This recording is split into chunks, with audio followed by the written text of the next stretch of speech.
Welcome to the Movement Podcast. This show is all about movement, giving you a better idea of how you can optimize the human body to be the best it can be. Hey guys, welcome to the Movement Podcast. Really excited about today's episode. We've got a physical educator for 31 years. Rick Vittum is joining us. And I've gotten to know Rick quite well over the last few years. And he's really, enlightened me, in the world of physical education. And just, Gray and I have had a passion for this going back for my really entire career. Started out working in high school athletics, and we've had a passion for this and getting to know Rick and really all the things that we all know are problems in youth, in athletics, in physical education. We've got to really solve that problem. But before I go too far into the discussion, I'm going to kick it over to Rick, let Rick introduce himself. He's in the trenches, and I think I'm pretty excited about what we're going to get into today about really the state of not just physical education, but youth in general. So Rick, kick it over to you. Introduce yourself, give us a little background, and we'll go from there. I appreciate it. And guys, thank you so much for having me on this podcast. I know the caliber of guests you guys have. This is great. And this is an honor. So I appreciate that. Like Lee said, I've been teaching for 31 years. Growing up, most people have an influence, positive and negative. I've had those teachers where they weren't the most positive, maybe dismissed me at certain times, and pretty much told me that I wasn't going to go very far. And then also I had those teachers, like my phys ed teachers, who had that positive influence on me and gave me a choice. They said, I can either prove those critics right or prove them wrong. And right then, I knew I wanted to be an educator. I wanted to be those type of people. And went to a small school in Western Mass, graduated with a kinesiology degree, walked out with a physical education licensure, and been teaching for 31 years now. And last year, I got the great honor of being awarded the Massachusetts Teacher of the Year for physical education, which is to me like the Heisman Trophy for phys ed. But what was even more gratifying or more emotional was the letters that I read on my behalf from my administration, from my colleagues, and more importantly, from my students past and present, and what they said about me. And one thing that was kept reoccurring is Mr. Vittum teaches all students. And that was my impact. That was something I always wanted to do. And I'm grateful for having that opportunity to do that. So again, I'm loving being a phys ed teacher, and I'm hoping I can answer and help any questions I can do today. Well, first of all, I think one of the reasons we've gotten to know you well is we see you at the Perform Better events. And seeing somebody in physical education at the Perform Better events, you're in a minority, but you're also an early adopter because we're right out there on front. You're getting to see what we're doing in every little poke hole of fitness, athletic development, wellness, health screening, everything you do at Perform Better. With a little bit of imagination, creativity, and over 30 years of experience, your brain's already figuring out, how can I do what personal trainers and physical therapists and athletic trainers and certified strength coaches do at this level? And I commend you for that, because we've run across a few physical educators in our time. I even know one that we had this great conversation. The one drawback for not movement screening athletes is how hard it is in front of a competitive season. And she said, yeah, but if everybody got a movement screen in PE, then you'd already have it when they got to the physical and you could ask the right question. And she goes, and here's the next thing. Where do I get people to screen? She goes, my high school seniors are passing your test, the FMS certification. So once again, you with a kinesiology degree, you know very well, you don't need that degree to movement screen somebody. But my whole point was, out of that conversation a few years back and out of meeting you, are all these little probes into, can this functional philosophy, can this let's get ahead of the problem philosophy make it into physical education? Because I honestly think that's where it makes the biggest difference. If you get steered wrong in physical education, you will make poor decisions in your physical life, whether it be long-term athletic development or just 60-year-old wellness. You won't have the problem-solving skill set to make those decisions. And I think we start every other class with an SOL, solving a problem. You are your biggest physical problem, but that's okay. Let's solve it, I agree 100%. I think the FMS is working great for the adults, for the athletes, for the personal trainers. But like you said, if we can get it down to the student level and have them become aware and educated as adults, now having that background, that's how we can curb the obesity problem. I think that's how we can curb the muscular health of today's society. I think that's where we have to start. Just like if you were teaching a foreign language, you want to teach at the early levels early. Or if you're teaching a musician, you want to teach them early. I'm not saying it's late as an adult, but it's more difficult as an adult. And that's why I'm excited to do this at the high school level as well. So Rick, you've been doing this for 31 years, which is impressive. And I think pretty much anybody listening, anybody that's sees people walking around, they know that the state of that age group, middle school, high school, has gotten bad over the years. And the data, you mentioned obesity, type 2 diabetes.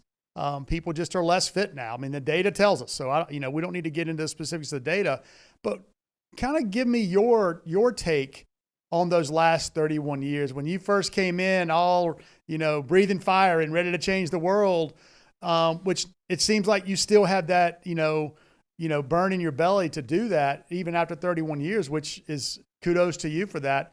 What have you seen change? What's been changing in the landscape over those 31 years? So I'm thinking of three different things right now. One of them is the standardized test that we have for academics. Each state has a standardized test for passing high school or measuring their own district. When that happens, a lot of times phys ed gets bumped out. They're putting more emphasis on the math and the science, which is definitely important, but they tend to offset or not approach phys ed the same way. There's also a discrepancy or inadequate way of measuring or monitoring the developmental piece in phys ed. And we can talk about this later, dealing with the presidential physical fitness test, but there's different ways to assess and it becomes more and more difficult. And also the lack of program variety. There are still systems out there that are still doing the team approach where it's aggressive and competitive. And that doesn't fit the needs for all students. So, we have to have variety. We have to have yoga, meditation, mindfulness.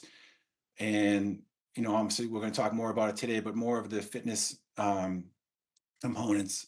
But there is some challenges out there, but they're all fixable. They're all something we can all work with. But those are some of the challenges I've seen lately. I mean, so basically just the amount of time that you have with these students has gone down over the last, what you're saying is since they instituted the SOLs for where we are, those standard tests and standard SOLs, but what? Standard something learning? Yeah, standard of learning. Standards of learning. There you go, SOL. So it's really taken the kind of pushed PE and a lot of music and these other arts to the side. And what frustrates me as, in the world that we're in, let's just say, physical improvement, is that there's a direct relationship between physical improvement and your ability to learn. Yes. And it depends on what study you read, but, Dr. Rady of Harvard and with his book Spark has shown that physical activity will help with the anxiety and depression that our students are dealing with today. The Naperville study in Illinois showing that, the MRIs, when they're doing the exercise early in the morning, they're more in tune and they're building BDNF, brain-derived neurotrophic factor, which is basically what they claim to be miracle growth for the brain. So we know that physical activity can enhance the cognitive and the learning experience, but we just have to make more awareness to the public, to the school systems and so forth. So, well, the one thing, and believe me, I'm not a critique of either of those books. I've got them both, and they were both a huge incentive for me. But once I got to the other side of that, I'm like, what could I add? Because you can easily envision a bunch of classrooms with exercise bikes, thinking it's just about the cardio and oxygen. Lee and I have had different opportunities throughout the evolution of FMS to screen kids. kids that move very poorly. And instead of taking an exercise approach, we cross the midline. We do a lot of neurodevelopmental things because, as you know, as a PE teacher, when you see a kid who's age appropriate for skipping and doesn't know how to skip, there's a little bit of a neuromuscular coordination that got skipped over. The beautiful thing is kids are so plastic. In about 2 weeks of the right movement diet, skipping emerges because you created balance or harmony in the system, not because you stretched their hamstrings. And so many times we want to take a kid's movement problem and make it this long-term physical therapy, personal training, or strength conditioning periodization. Movement changes so quick, especially at the level where they're moving a little bit behind scale. But if we simply look at the cardiovascular benefits of brain reorganization and resetting homeostasis and all those things that get us ready to learn, because the best adaptation comes from homeostasis. The best injury recovery comes from homeostasis. So we know how to balance all the other systems like sleep and hydration, but how do you balance the movement system? Well, you got to remove pain, you got to reduce tension, and if tissue's damaged, you got to heal that, and you can't get out of the way. So there are some kids with damaged tissue right now. They get hurt in athletics and they can't participate in PE for 3 weeks. So it's either sit or move 100%. Part of rehab is look at all your options between nothing and doing it full bore. That's how to learn about your body. That's how to learn to sort of the baby steps of making a progress or recovering from your next injury. And these are things that I think we could teach, and they're not complicated. They're simple principles, and when they're not working, that's what the pros are for. But they work in an 80-20 play if a person starts balancing their life, not just the forces around their ankle. So a sprained ankle often becomes an ankle conversation, not a physical wellness conversation. And you're prepared to take that conversation in multiple directions: self-care, wellness, or here are the best 3 stretches as long as they don't hurt. But remember, don't forget to elevate and ice. Boom. You know how many people don't know that? And we just take it for granted. So you got to meet them where they are. All right, let's take a quick break here to tell you about Simeo. Simeo is our holistic wellness platform designed to give you the tools and resources to assess, manage, and improve your clients' and patients' overall health and wellness. Go to Simeo.com to sign up for a free trial today. That's SYMMIO.com.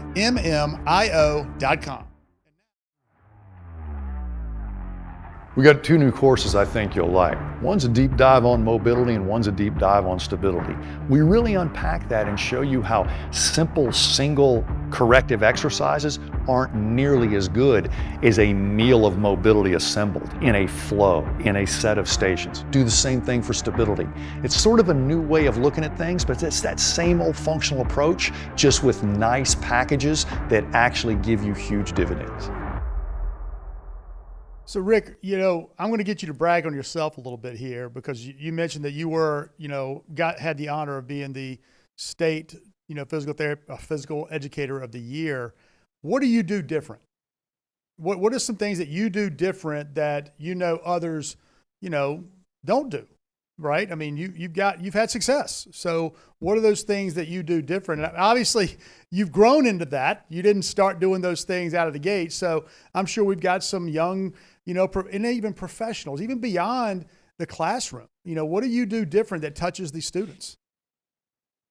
Honestly, it starts off just listening, just hearing the kids. Phys ed is a great environment or a great discipline that you can just not just see them, but you can hear them. You can see their expression through their movement.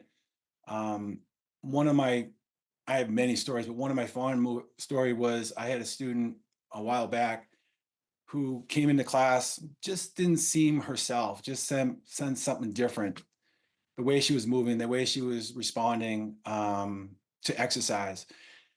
And at the end of class, I pulled her aside and I said, "Is everything okay? You just seem off." And she's like, "You're the only person that saw that today." It's just, as a phys ed teacher, you get to see the whole person, the whole student. And so I pride myself on knowing the kids, knowing something about them outside of school, building connections, building relationships, and building trust. And once you have trust, now you have communication. Now we can have a dialogue. But I'll also throw it back on you guys. When I go to these Perform Better seminars, I approach both of you at different times about, is this something that we can do in the high school? And when I brought this back to my high school and using the FMS kits and everything, John Toreen came up and gave us a 2-day seminar on how to implement it. And what was great is everybody was humbled. Everybody was, and when I say everybody, all my students recognized they had limitations. They couldn't do everything perfectly. Even the, Johnny All-Star, who can play 3 sports, had some asymmetries, and realized, wow, I didn't know this until this went through. And even the students who were not per se athletes or participated in athletic sports, they saw they could do things. And so it was empowering for them as well. But it brought a great awareness, and then you can have great communication. So I think one of the things I do well is build a trust, have great communication with students, and transfer of skills, and show them that these are the opportunities we have, and this is how we can make a difference. I've always said the movement screen turns movement into language. Once you find where somebody's struggle is, believe it or not, there's a lot of goodwill to be had by saying, here, try this. Okay, now go back to that baseline. They become self-aware, and that's a huge opportunity. And so many people screen for the numbers, not for the moment of transformation. I'm looking for the people with a little difficulty, whether it's Johnny Athlete or the person who didn't really know how to physically express themselves. And it's really neat, because when you say everybody's humbled by the movement screen, that tells me there's a teaching opportunity. There's a physical education teaching opportunity in every desk, in every seat, in every set of shoes right now, right? How's your body making it through the stress recovery cycle, And so many people want to focus on one domain, like behavioral health or metabolic health or musculoskeletal health. You're a 3-legged stool. And if 2 are bad, the other one will probably crash and it'll get all the attention. But the other 2 are part of what's holding that stool up. And I think sometimes we all get in silos, but the fact that you're reading somebody's body language is, you've looked at a lot of movement. You didn't put her through a screen that day, but seeing a lot of kids move against a baseline has, I think, probably improved your spidey sense for recognizing those bad movement patterns, whether they be in exercise or just in somebody's posture today compared to what it was. So Rick, when we, when we invited you on, I think one of the reasons I wanted to bring you on is because with this new administration coming in, I think everybody knows that they're trying to bring back the presidential physical fitness tests. And I think they're shining a light on it because it is such an issue. It is a problem, right? We've got a problem in the military right now with people out of shape. We got a problem just generally, we're out of shape. We're not as healthy as we used to be. So when you hear that, what has been your previous experience? Because, again, your wealth of knowledge, I'm assuming that you were at one point doing the old presidential physical fitness test. And then more commonly, I think what's used now is something called FitnessGram, correct? Yeah. So kind of give us your experience in using those, and what did it tell you? Because, let's just start the conversation. What's been your experience using that, both, or one or the other? So I'll start with the positive. The positive on both of them is it's competitive, it's motivational, and students are more likely to get after it. They do measure outcomes. We can have some measurements. We have some definitive points. And it does show some type of fitness progress.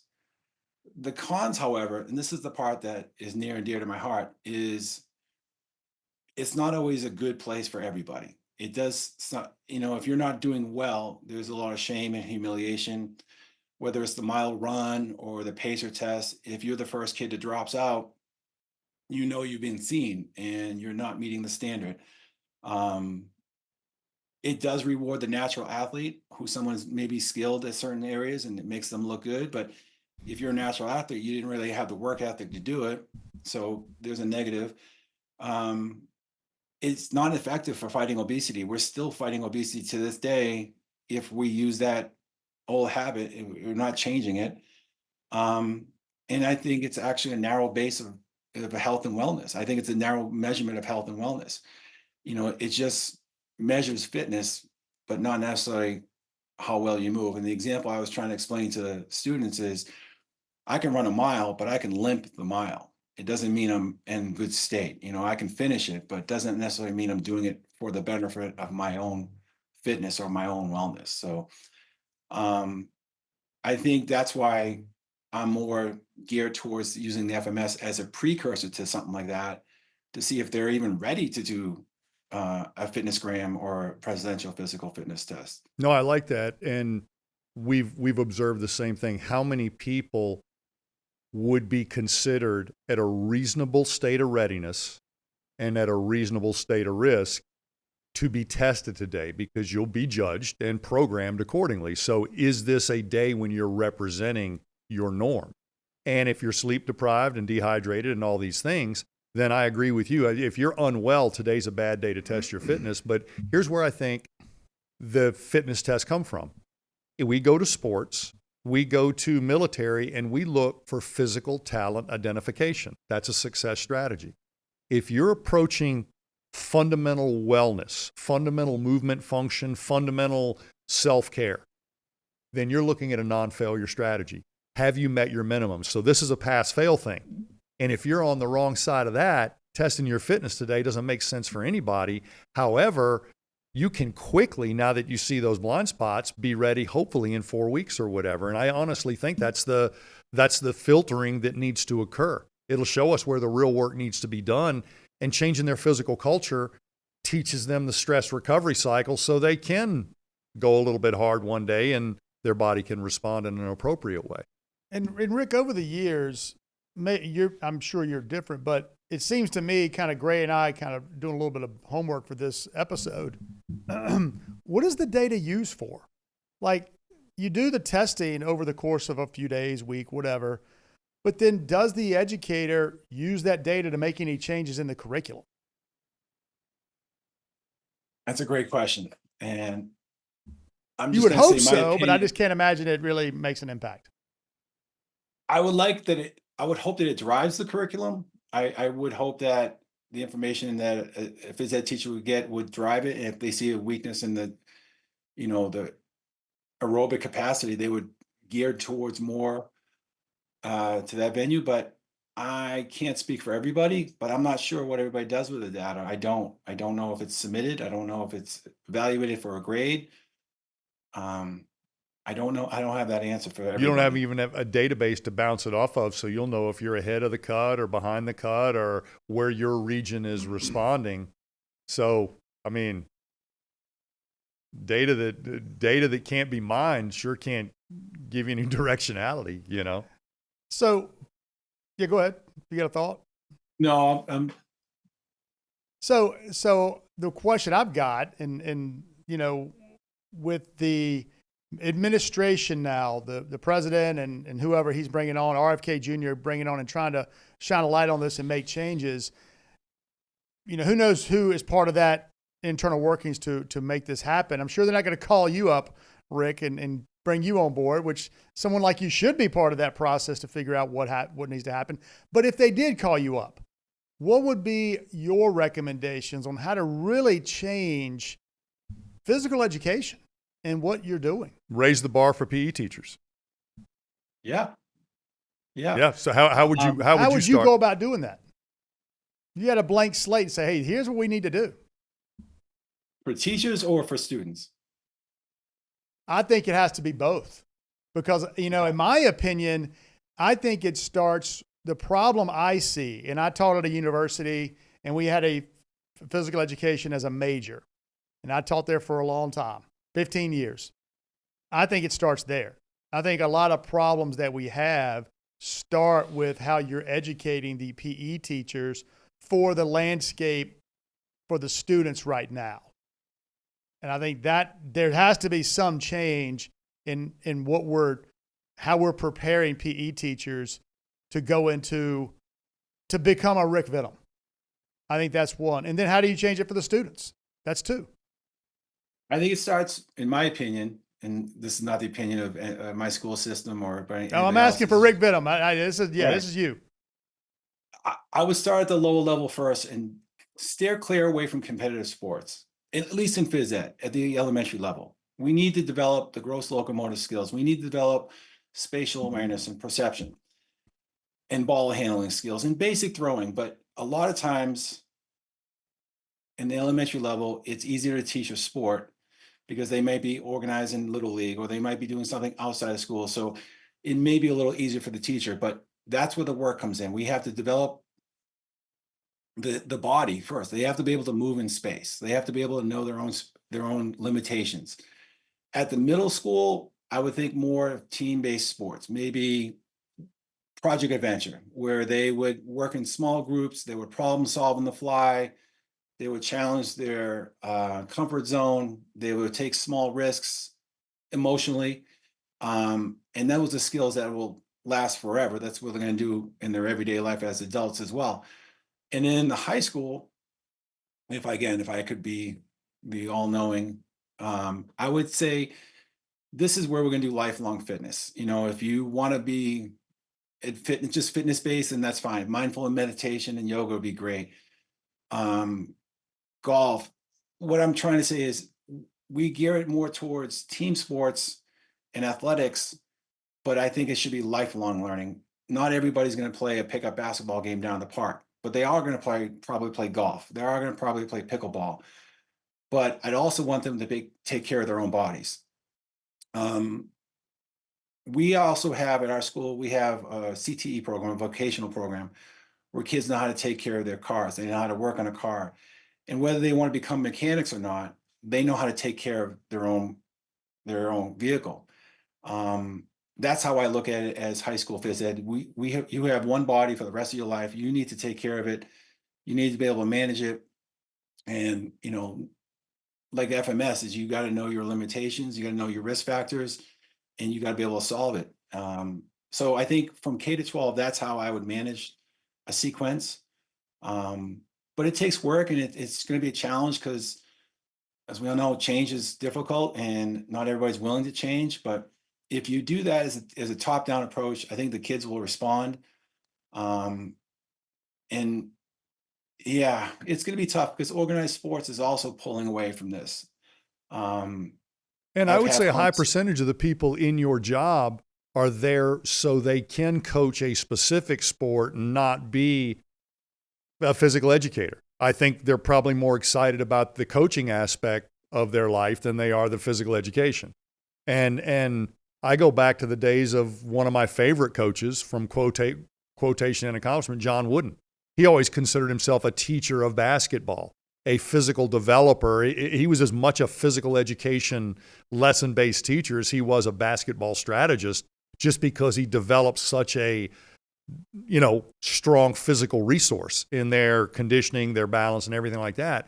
But I think a lot of the people in your position are focusing on what they do after 3 o'clock, not before. And that's not a criticism. I know a lot of PTs that act more like strength coaches, and I'm one of each. But when I'm in a clinical environment, my influence as a strength coach, I'm supposed to be rehabbing you. And so I'm pretty in line with what you're saying. I'm looking for problems in physical development that would interfere with you developing a sports skill or just a lifelong approach to being fit.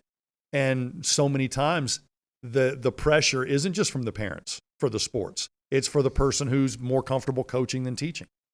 And that's unfortunate, but you got to be a professional coach if you want to do that all the time. Otherwise, you got to have success on both sides of 3 o'clock. I was fortunate. My professors in my undergrad would always state, this is going to be my career, not my job. And they would always say that coaching is a job, but teaching is a career. So you have to center yourself around this.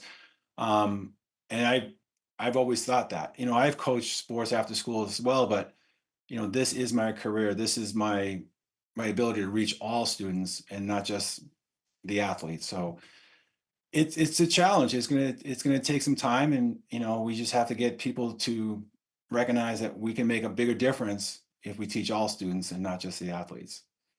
No, I think that the way you're thinking about that future curriculum sounds like it's not just this general information about how to be healthy and well and play around. It literally could get specific and empowering, because if everybody's got that internal physical obstacle and you can create some external physical obstacles to help them friction that, boom, awareness is right on the other side. And I literally was blessed to see that happen 3 years before COVID. My wife and I were just helping out in a PE program, and it had been a long time since I'd seen a group of kindergartners. I lived with kindergartners, I rehabbed kindergartners, but I hadn't seen 25 of them together in various degrees of development, and realized a few small things could get them over these milestones a little bit quicker if we just played our games right, if we created our obstacles at scale, and if we pushed that development. Just gave them a lot of sensory experience, and they start patterning each other. Well, one of the things that, Rick, when I asked that question about what would you change, and you went right back to, the elementary school and getting kids to start there, really you're changing the culture. And it took a long time for us to get in the state that we're in. We didn't get, 15-year-olds with type 2 diabetes overnight. And I don't, none of us should expect to make this change overnight. I do think that we're starting to shine a light on it, starting to make progress. My concern is that it can't just be, and you alluded to it, it can't just be, let's change up the presidential, or bring back the presidential physical fitness test. It can't be that we're just going to do that and hope it changes things. It has to be bigger than that, because I think you tell me, Rick, but and here's my point to saying that is the state of the 10-year-old, 12-year-old, 15, 17-year-old now, if you try to take them through that standardized test, how many are going to fail? How many are not going to do well? I think a lot. I think a lot has to do with, the technology that we're using, social media. Kids are not going out and playing as much as they used to. I think the pandemic also has something to do with it. The pandemic isolating students from each other, and we're going to be seeing the repercussions of that for a couple more years. The ability to social network, outside of using technology. I shouldn't say they, but a lot of students don't have the patience. They're so ingrained with instant gratification that they can push a button, they get the answer, or they have someone on the other side of the phone that's an influencer, and they believe everything they say as to be truth. And then when I'm in front of them, they'll question everything I say. I'm like, well, I'll answer all your questions. I'm not sure that person will answer your questions. So it's a cultural change. It's going to be an uphill climb for a while. But I can definitely see some hope. We have now implemented a no phone use in our classrooms. So students will have to put their phones away, which allows them to be more present. And it's been working fantastic so far. And what I'm excited about is now you can have those authentic communications, and you can have those conversations. And like I said, they're going to have to be patient, and they're going to develop those patience that we had as we were growing up. One of the things I have been somewhat surprised. I'm surprised that I'm surprised at the data that we're collecting when we use our self-screening process. Some people who are listening may know Semio, that we test a lot of different domains. We test movement. We also get the people to do other things like sleep, behavioral health, and a wide variety, more of a holistic wellness approach. And you saying that with what happened during the pandemic, and then social media and the impact, none of us really have grasped the impact any of those two things are having. But when we talk about, when I say what I was surprised at is, basically 10% trigger a behavioral health issue, meaning that when they go through their self-screen, 10% of the population that we've got, from your age group all the way up through adults and athletics, 10% trigger that behavioral health. And I'm assuming you would see the same thing. How is anxiety, behavioral health coming into play right now with what you're seeing? Because that's part of physical education. That is part of what we've got to solve for. Well, I'm seeing it on the rise because of technology, because of social media. I'm not completely in tune with everything that's going on with TikTok and stuff like that. I choose not to. But they believe too much, or they think too much, and they can't let their brains rest. And That's a great when point. they go, they don't rest. And when they go home, they do their homework, but then they go right back to the technology, and they don't go to sleep at night, and they're blue light, and it's affecting their sleep pattern. And they come up the next day, they wake up and they have a stimulant because they're so tired, and then they have a sugar crash, and it's a vicious cycle. When you say So stimulant, what do you mean by that? Are you just saying they drink some coffee, or they have a Monster drink, or what, or both? Maybe yeah, both. well, that's what I know of. I think they're drinking. I see the drinking coffee. I see the Monster drinks. I see the energy drinks, and we'll have conversations about what the ingredients are. And I said, if you can pronounce that, maybe we'll consider drinking it. But they can't. Um, Checkmate. but it's a vicious cycle, and somehow phys ed has to interject itself and change that pattern, change that culture. And one way is through movement, through aerobic exercise, through strength training, and giving those kids an opportunity for an outlet to do something besides searching for the latest and greatest on technology. So Well, yeah, we got to do a better job, and we're trying.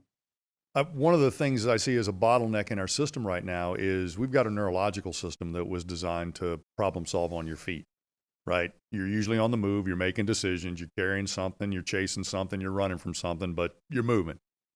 We consume such an emotional roller coaster, technical roller coaster, logical systems roller coaster. We consume all of this stuff, either intellectually or emotionally, in a seated position.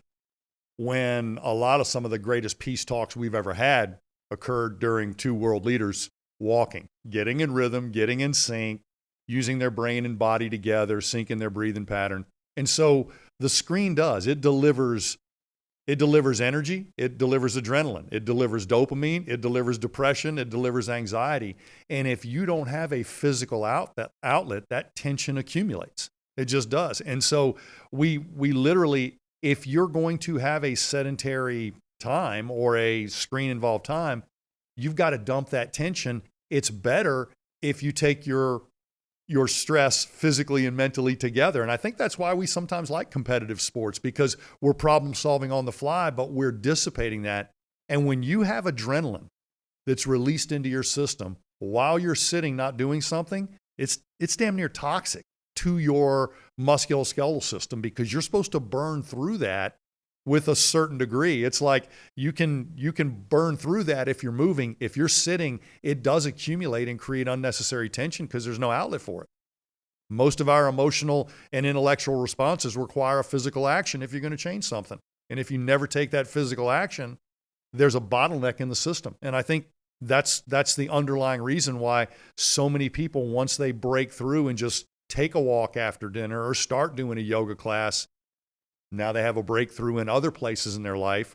They may give all the credit to being physical or none of it, but if we don't balance the physical, then the other starts to accumulate, bottleneck, and the outlet's right there. Just move. And also relating to that, I've done my own experiments where we'll take the students on a walk around the campus, and as we're walking, we'll have a discussion. And on the next day, when we walk to the same spots, I'll ask them, when we were right here, what do you remember we talked about? And they're able to pull it right back up. Dude, that's brilliant. That's awesome. I like that kind of thing. Oh, it's fun because their memory recollection comes right back. And so we take that a step further.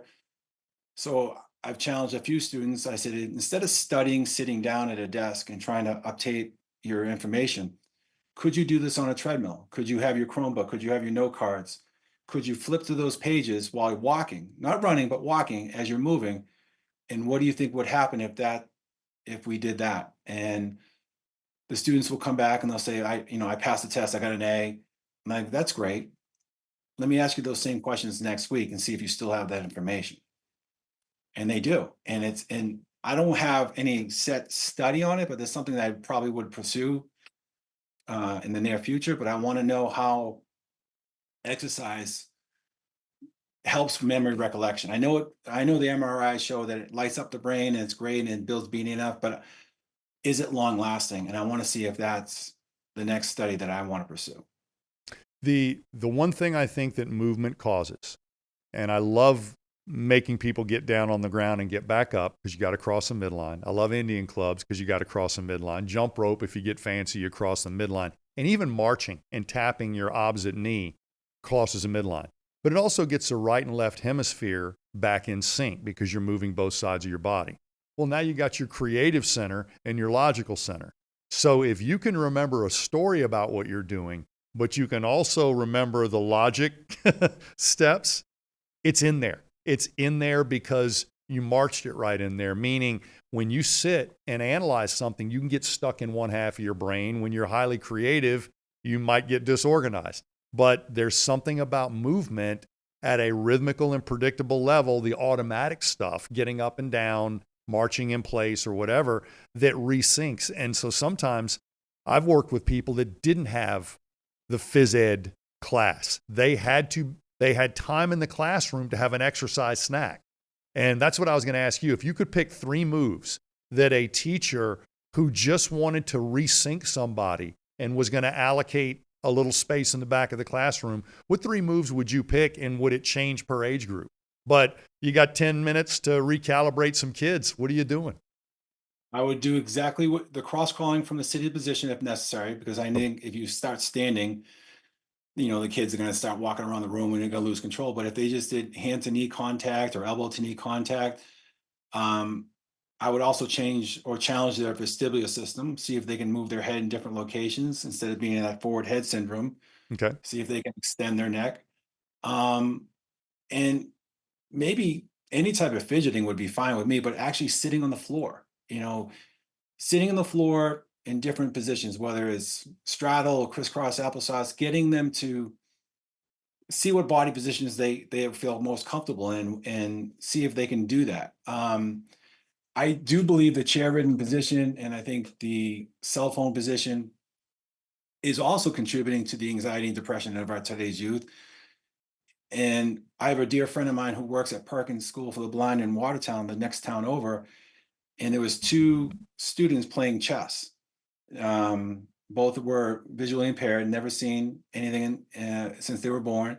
And the first person won the chess game and put their arms up in a victory pose. The second person, knowing that they lost, dropped their head and slumped forward, but they weren't taught that. And what I found amazing is that was their natural ability, that was their natural response to a win or to a loss.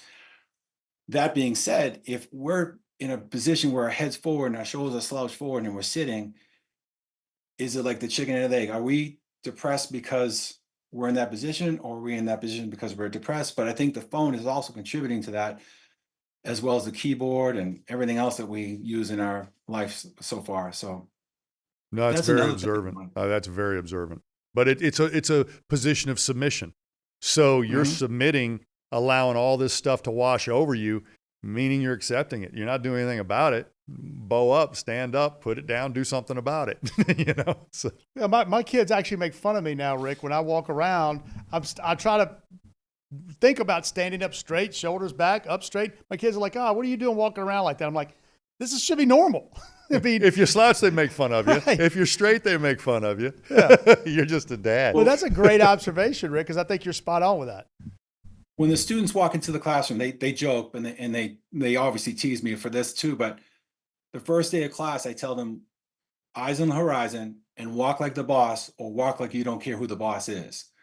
And they come in, their shoulders are back and they're swinging their arms and their eyes on the horizon. And I said, now you see everything. Now you're ready. So I still get teased with, this day I'll walk down the street and a kid will yell out, "Who's the boss? Who cares who the boss is?" And it's fun. Awesome. That's awesome. Yeah, one topic I was going to talk to you a little bit more about, and I knew I wanted to mention the behavioral health anxiety, but also, with a lot of our data we're getting now, Rick, in this specific age group, and really across the board, is the amount of people who do our basic self movement test. And our basic self movement tests are literally, can you touch your toes? Can you balance? Can you rotate? Can you move your arms in a good way? And can you squat? So we're not asking these individuals to do anything significant. We're not loading them. We're not doing anything. It's actually a lot less taxing on the system than our regular movement, our regular functional movement screen. 5 moves a 3-year-old can do. Yeah, so these are easy things. But the amount of people that can't make it through that without saying they have pain is about 30 to 35% in almost any population group. So that's, I'm sure, if you did the movement screen a couple of years ago with John, I'm sure you see the same thing. The amount of just some of these 15, 16-year-olds, 14, 12-year-olds that have pain with those basic things. First of all, are you seeing that? And then 2, what's kind of the thing we need to be considering to get past that? Because that's that transition we're talking about. If we're going to start shining a light on PE and doing more testing that they want to do, that's we're going to be confronted with that. And you made the point saying, yeah, if you can run a mile, but if you're limping running the mile, that's not a good mile. It's the same concept. We do see a lot of it. There's a lot of pain. There's a lot of injuries. But I think a lot of it is we're going too fast. We're pushing these kids into things they're not ready for. Like I said earlier, I like using the car analogy. You need to have all 4 tires inflated before we take this for a test ride. If one's underinflated and we don't know it, we're going to blow out a tire. And all we just keep doing is repeating the same mistake. So we have to take a step back, find out what is happening, why is it happening, and are we able to fix it in the classroom, or is this something that needs to be addressed elsewhere? But I'll steal from you guys, but we always try to put fitness on dysfunction, and we need to back up a little bit before we start going forward. Yeah, dysfunction, I think, and I know it'll probably be taken wrong by somebody, but dysfunction, whether it be due to pain or a serious lack of mobility, stability, or balance, is a temporary movement learning disability. It doesn't have to be a long-term movement disability, but not being able to touch your toes, and we're going to teach deadlifting today, you're not going to have the same experience as all the other kids.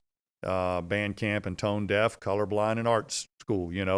It's so, we have so many kids where if we could remove that unnecessary barrier, then their first experience doing something unbelievably healthy shouldn't be a bad one.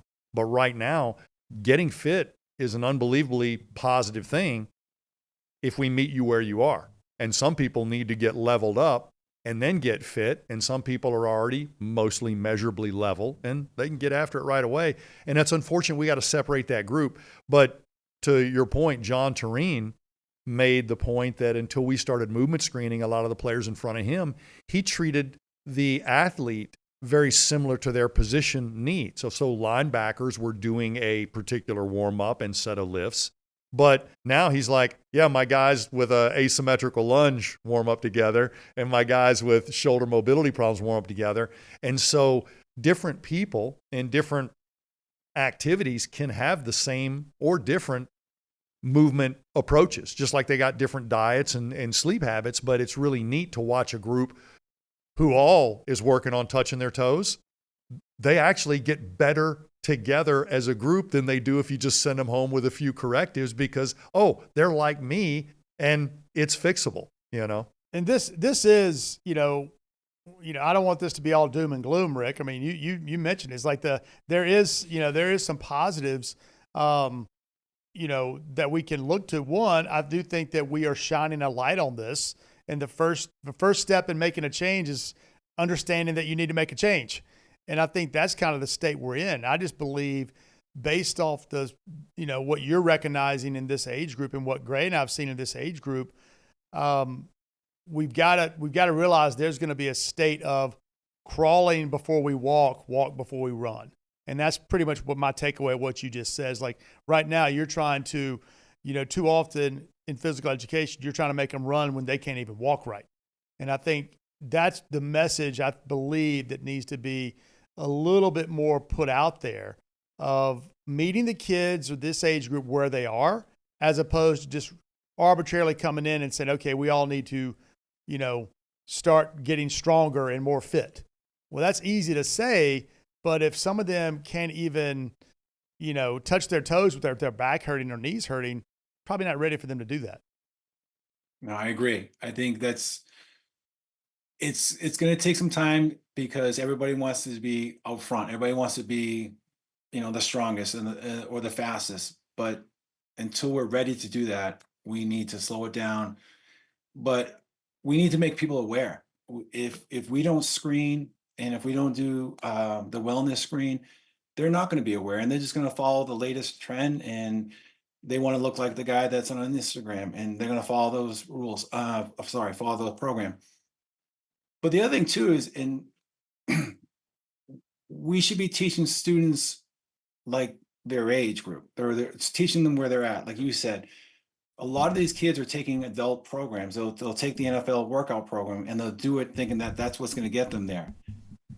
And that's the awareness piece. Like, you're not ready. You're not ready to do the monster lifts like that linebacker is doing. You need to be able to touch your toes. You need to do the basics, or just the minimums, like manage the minimums. Like you guys have said before, we need to do the small things right before we do the big things.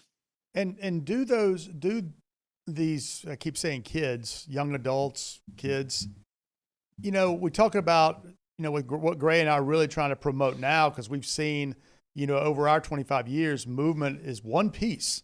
We got to consider sleep, behavioral health, hydration, nutrition, all the other things. And that's one reason that, we started, talking and collaborating here, Rick. And I think the kids even know that. The kids even understand that how important sleep is, how important, hydration, nutrition, when they come in, and just, do they connect all those dots? I think some do. I think the ones that are well-read do are the ones who really want to get to the next level will. I think a majority don't. Like I said earlier, they're going for the quick fix. They're going for the instant gratification. They're going for that dopamine release because it's easier. And I think some do, and those that do tend to prosper a little bit better, but you need the patience to go with it.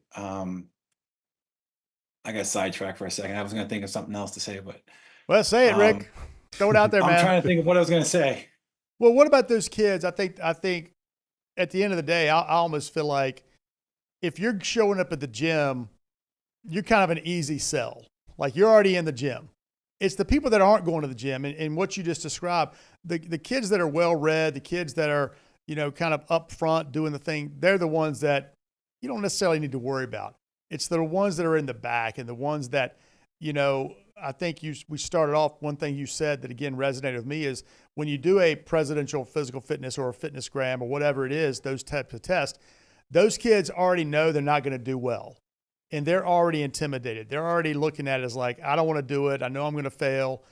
How do you pull those kids up front and say, no, we can get you where you need to be? Well, one of the things we've used is the heart rate monitors. And what I love about the heart rate monitors is it's an individual. We have code names, so you don't see anybody's names displayed on the screen. So they see, they gave themselves a name like Apple, and that's the only person who knows it, me and him. And we see that their heart rate's changing. And we don't do another sprint. We don't do another repeat until that heart rate drops down to a certain level. Because we can do that, no one's on point, no one's being focused on, and the kids can do their own individual activity. Then you pull them aside and you show them the progress. You were able to do 3 repeats today versus the 1 last time. We couldn't get more than 2 in. So they see that small little progress, and we keep building off the little ones. And we can do that with all the different types of measurement, but the heart rate's a great one. But I really like that, Rick, what you just said, because I do think it doesn't matter, and I'll say this, and I know some people will take offense to it. I don't really care where you are. Like, whatever the baseline test is, the baseline test. It's the progress you want to see. That's right. Are you getting better? And that's the one thing that I just took away from what you just said. Doesn't matter where you are right now. Yeah, and it gives us 2 opportunities. The long-term sell is, look at your investment. It's paying off in two or 3 sessions or a week.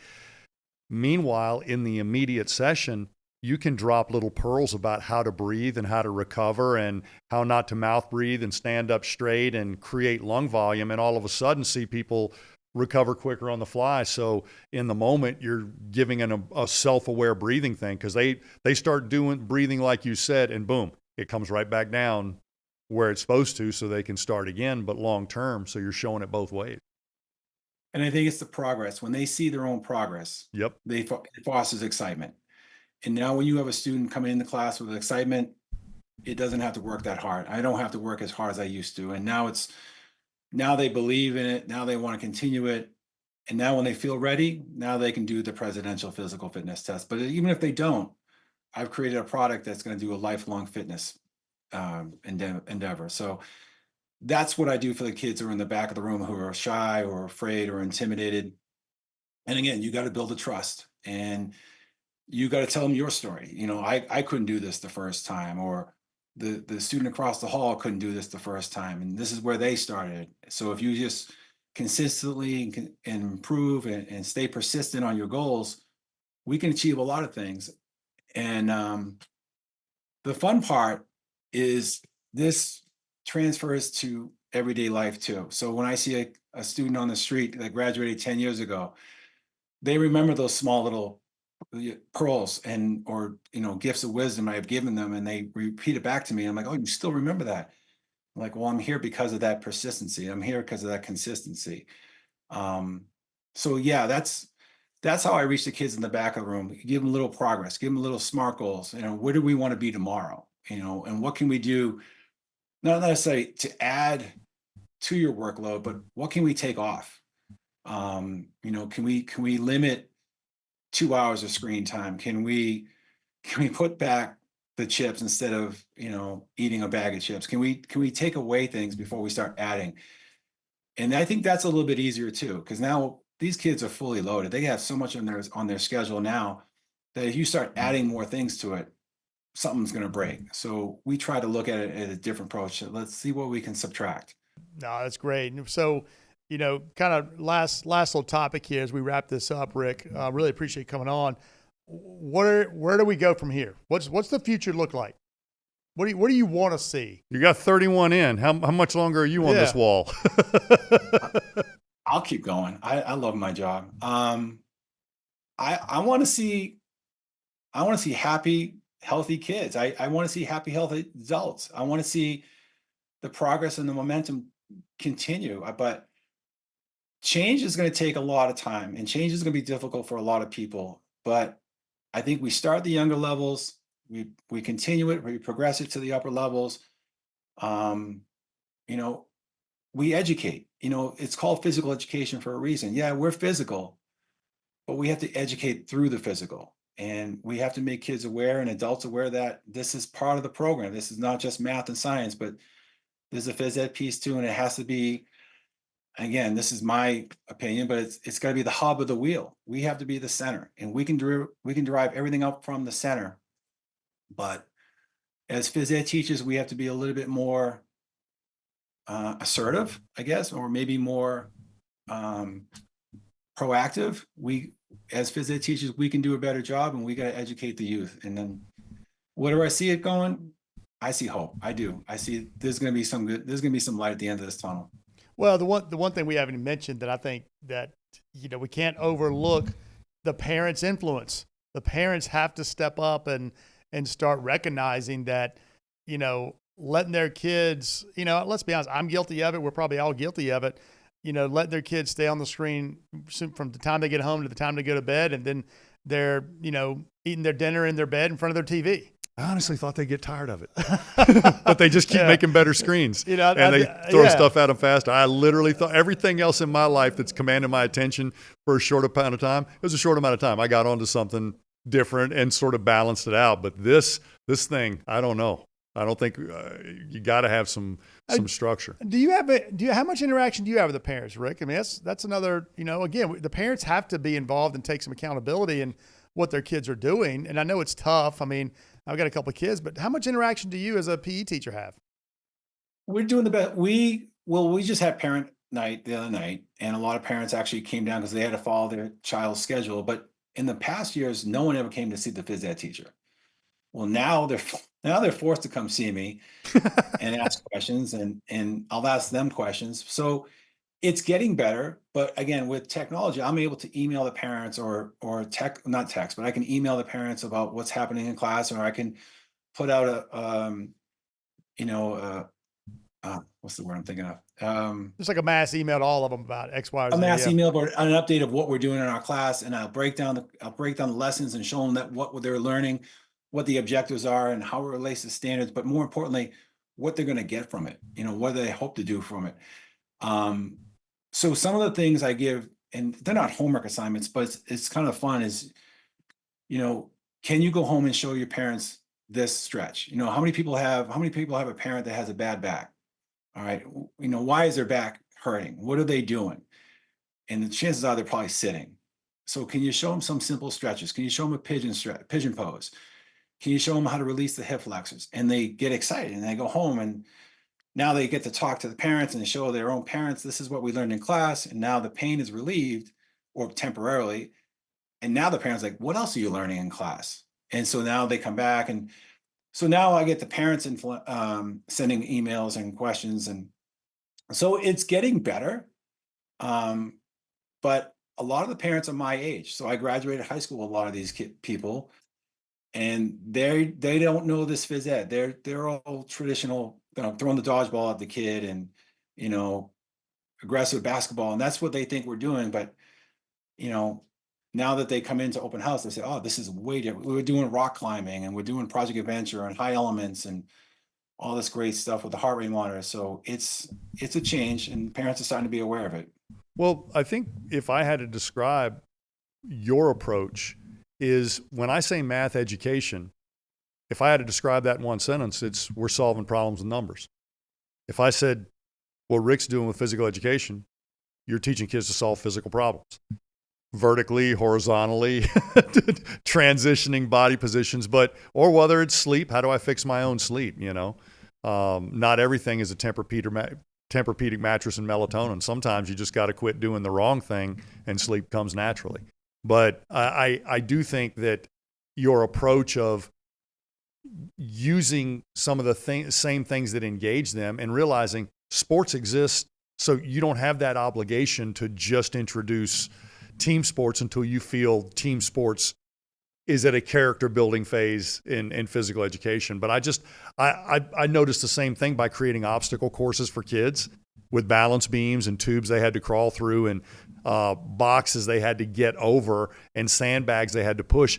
All the different movement patterns that they adopted to do these weird things. But after about 3 passes through the obstacle course, the best movement patterns prevailed because the kids were patterning each other with the most successful ways to negotiate each physical obstacle. So that is physical problem solving. And I think sometimes that PE class becomes over-coaching movement instead of letting movement refine itself against a well-picked friction of the day, Mm-hmm. Oh, Rick, I definitely can't thank you enough. We'll wrap up here. You definitely gave some really good pearls and nuggets in here, man. I appreciate you giving up some time, and I can't thank you enough for all the work you're doing. I mean, the students may not know it today, but they're gonna. It sounds like you got a lot of students that you're impacting that come back and pat you on the back and tell you what a great job you're doing. And just from my perspective, getting to know you, I can't thank you enough for what you're doing. And we're gonna make some changes, man. We're gonna have some. There's a lot more things we can do. And I appreciate you collaborating with us on that. And again, any final thoughts or anything you want to say to wrap this up? I just appreciate everything you guys are doing, educating everyone and giving me the opportunity and this platform.